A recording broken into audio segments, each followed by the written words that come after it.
Hey, Shalom, Shalom, Akim and Akwa. This is your brother Azariah. I want to start by giving all the praise, all the honor, and the glory to Yahweh, by Hashem, Yahweh Shah. Peace and blessings to the hopeful elect that are scattered throughout the four corners of the earth, that are learning and or teaching this gospel in truth and sincerity. All right, what I want to do real quick is kind of, let's get into dispelling the notion that Satan fell down from heaven, and Isaiah 14 is representation of that. All right, so let's go ahead and read Isaiah 14 and chapter 12, which is what, our brothers and sisters, when they're either coming into this walk or been misled by, like books, certain books, whatever, that try to touch upon fairy tale stories, like the Enochs, the Jashers, the Jubilees of the world, that paint this false narrative that Satan, was fighting the Most High in heaven, and he led a whole rebellion. Let's go here. Isaiah 14 and 12. How art thou fallen from heaven, O Lucifer, son of the morning? How art thou cut down to the ground, which didst weaken the nations? For thou hast said in thine heart, I will ascend into heaven. I will exalt my throne above the stars of God. I will sit also upon the mount of the congregation in the sides of the north. I will ascend above the heights of the clouds. I will be like the Most High. Right, so we see that. For one thing that catches people, right, getting straight to the point, is Lucifer, right? Let's go ahead and get that word Lucifer, because people think that's automatically that's talking about Satan, right? And when we get into the word Lucifer, we see Strong's H 1966. Haleo, Haleo, Haleo, Haleo. Haleo, right, or Halea, right, meaning what? Light bearer, shining one, morning star.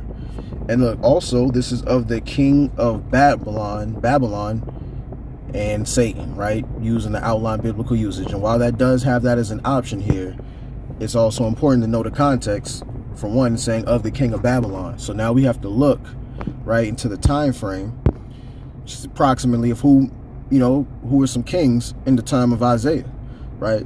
Here's just a quick AI overview. The primary Babylonian kings active during the ministry of the prophet Isaiah were Merodach, Baladan, and later the king referenced in Isaiah's prophecies against a tyrannical power, potentially Nebuchadnezzar II, or another ruler under whom Babylon rose to world power. Right? Now it goes into Isaiah 39 mentioning Merodach, Baladan, sending an embassy to Hezekiah, king of Judah. Okay, so more than likely we're looking at Merodach, Baladan, or Nebuchadnezzar II. More, maybe even leaning on Nebuchadnezzar II. Now, while it says while not king during Isaiah's early prophecies, Nebuchadnezzar represents the tyrannical imperial power of Babylon that Isaiah prophesied would rise and be brought down by the Most High. The king of Babylon in Isaiah is often interpreted as referring to this or a similar future king. So we see this is dealing, you see how this lines up with dealing with the king. So automatically, brothers and sisters, we should be thinking that, okay, look, this doesn't have to be referring to a Satan.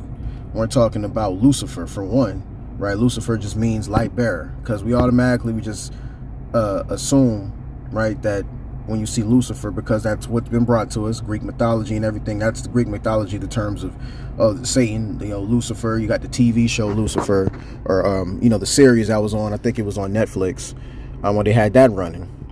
And Lucifer only just means light bearer, so it's a title, right, meaning anyone could use it. And the king of Babylon, right, I'm saying he would ascend himself above the clouds. His heights would be above the clouds. He was trying to make himself like the Most High. So that's what that goes down to.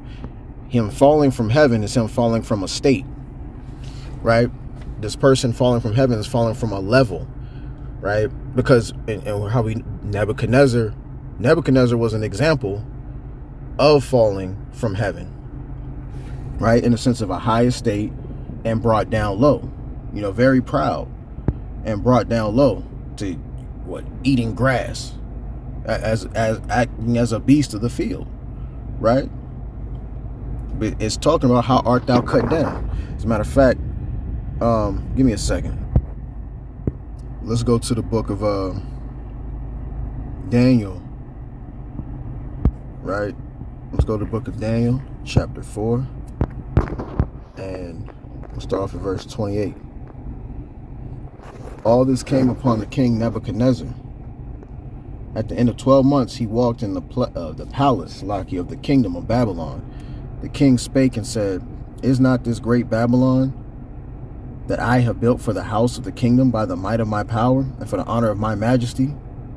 While the word was in the king's mouth, there fell a voice from heaven, right? He was very proud. He was hanging himself up, right? He was exalting himself, saying, O king, Nebuchadnezzar, to thee had spoken, the kingdom is departed from thee, and they shall drive thee from men, and thy dwelling shall be with the beasts of the field.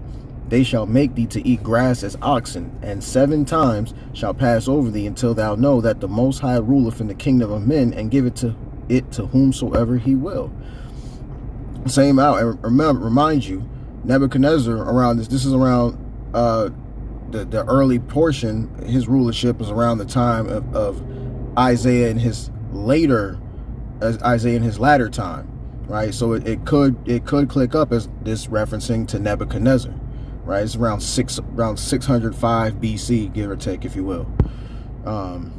Verse 33: the same hour was the thing fulfilled upon Nebuchadnezzar, and he was driven from men, and did eat grass as oxen, and his body was wet with the dew of heaven, till his hairs were grown like eagles' feathers, and his nails like birds' claws. See that?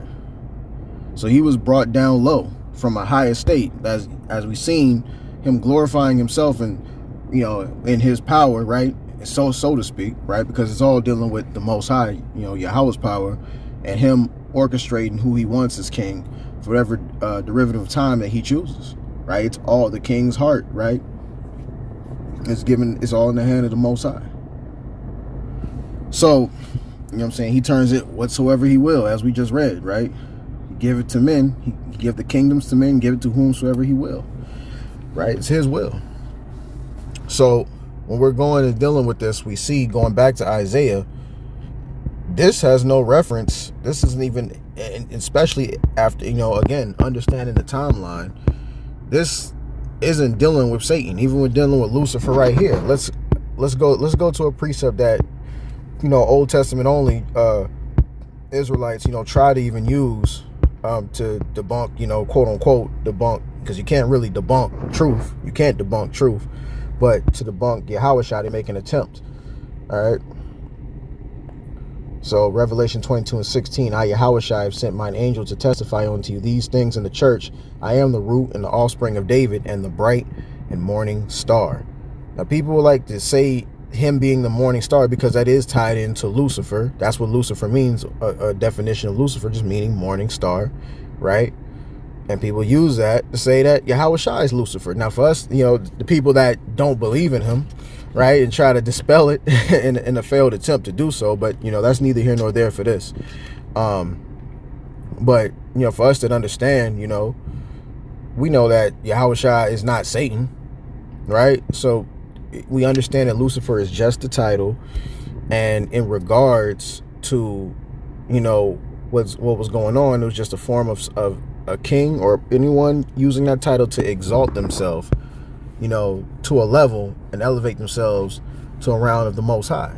Mind you, also, how could it be Satan trying to rebel against Yahweh when at the end of the day we know who Satan has to go to? Let's go to Job 2. And again, there was a day when the sons of Yahweh came to present themselves before Yahweh. Sons of God came to present themselves before Yahweh, and Satan came also among them to present himself before Yahweh. Right now, we're dealing with that God, because I made a mistake on there. We're dealing with Elohim. So this is rulers, judges, divine ones, right? Could be angels. All right, so let's reread this again. Again, there was a day when the sons of God came to present themselves before Yahweh, and Satan came also among them to present himself before Yahweh. Yahweh said unto Satan, From whence comest thou? And Satan answered Yahweh and said, Going to and fro in the earth, and walking up and down in it. Yahweh said unto Satan, Hast thou considered my servant Job, that there is none like him on the earth, a perfect and upright man, one that feareth God, and escheweth evil, and still he holdeth fast his integrity? although thou movest me against him to destroy him without cause. And Satan answered Yahweh and said, skin for skin, yea, all that a man hath will he give for his life. But put forth thine hand now and touch his bone and his flesh, and he will curse thee to thy face. Yahweh said unto Satan, behold, he is in thine hand, but save his life. Right? So went Satan forth from the presence of Yahweh. And that's all we need. Yahweh had to give him the dictation and told him, yeah, try my servant. You can test him. But don't touch his life. Because Satan would do it, right? If that was the call, but it wasn't. Most High told him to spare him. He gave him the authority. He gave him permission. He recommended him, right? So at the end of the day, we see that Satan really works for Yahweh, right? So there's no way he could just up and rebel. The Most High tells him what to do and what not to, what he can, or authorizes what he can and what he can't do. If he doesn't authorize it, if he truly doesn't want it, hey, there's going to be a veto, and Satan has no choice but to accept that. So we see exactly, there's limitations on that to where Satan cannot rebel against Yahweh. He can't. He's working for him on the left-hand side. Let's go to the book of 2 Corinthians chapter 4 and verse 3. But if our gospel be hid, it is hid to them that are lost, in whom the God of this world, right? The God of this world, which Satan, we just read, Satan is to and fro, right?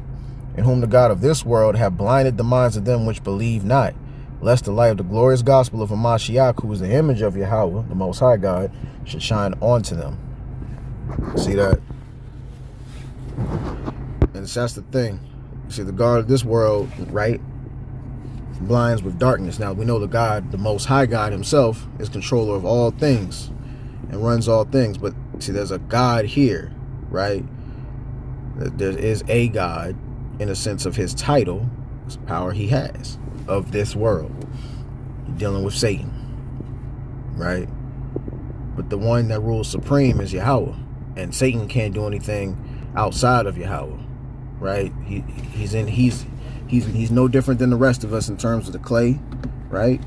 He has more authority in this sense right now, especially of us, being in flesh and blood, right? But not in the sense of, not in the sense of he can do anything. He's a rival of the Most High. That's Greek mythology that's created in Christianity, pushes that narrative, run with it, but it's not so. Yahweh, the Most High God, Yahweh, has Yahweh Shai on the right hand and Satan on the left. So with this being said, I hope this was edifying for brothers and sisters to kind of get an understanding on what's really going on here in this Isaiah 14, and knowing that's not dealing with a Lucifer that came from, fighting the Most High God in the heavens and leading the rebellion of angels to fight the Most High in his, and then he fell from heaven because he was this grace angel, and that's not the case. So I just hope this was edifying to kind of dispel that, and we want to give all praises, honor, and glory to Yahweh, by Hashem Yahweh Shai. Peace and blessings of hopeful elect scattered abroad throughout the four corners of the earth that are learning and or teaching this gospel in truth and sincerity. Until next time, Yahweh willing, Shalom.